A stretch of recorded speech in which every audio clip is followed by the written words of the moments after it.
আসসালামু আলাইকুম। পঞ্চম শ্রেণীর গণিত অধ্যায় ৯ থেকে কিছু প্রয়োজনীয় সূত্রসমূহ সম্পর্কে আলোচনা করব। ১ নম্বরে শতকরা একটি ভগ্নাংশ যার হর হচ্ছে ১০০। লাভ সমান লাভের সূত্র হচ্ছে বিক্রয়মূল্য বিয়োগ ক্রয়মূল্য। ক্ষতির সূত্র হচ্ছে ক্ষতি সমান ক্রয়মূল্য বিয়োগ বিক্রয়মূল্য।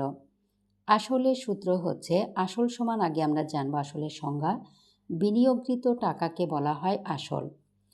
মুনাফার সূত্র সম্পর্কে জানব। মুনাফা সমান আসল গুণ হার গুণ সময় ভাগ ১০০।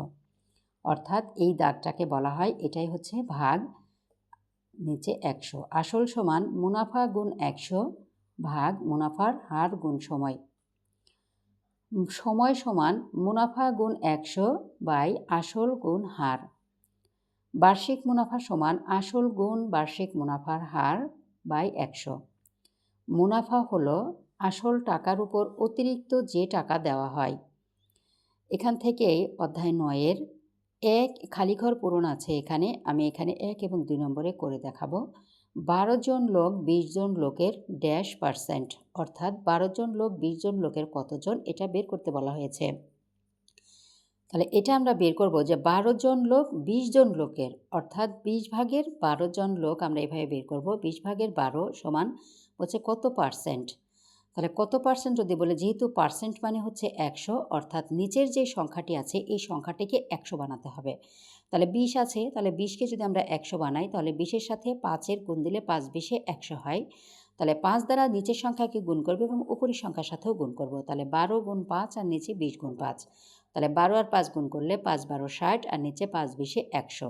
তার মানে ১০০ ভাগের ৬০ বলতে আমরা কি বুঝি? ৬০%, কারণ নিচে পার্সেন্ট মানেই হচ্ছে ১০০। তাহলে এখানে আমরা ১০০ আছে, তাহলে আমরা কি বুঝবো যে উপরের যে ৬০ থাকবে সেই ৬০টাই হচ্ছে পার্সেন্ট। তার মানে ১২ জন লোক ২০ জন লোকের ৬০%। ৩০০ টাকার ১৫০% হলো ড্যাশ টাকা।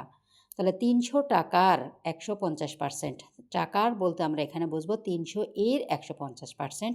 তাহলে ৩০০ টাকার ১৫০%কে আমরা যদি বের করি তাহলে এই টাকার জায়গায় আমরা এর লিখব। তাহলে ৩০০ এর ১৫০% বলতে কি বুঝি? পার্সেন্ট হচ্ছে ১০০, অর্থাৎ ১০০ ভাগের ১৫০। তাহলে ১০০ ভাগের ১৫০ লিখে আমরা ১০০ দ্বারা ৩০০কে ভাগ করলে ৩-১০০ ৩০০।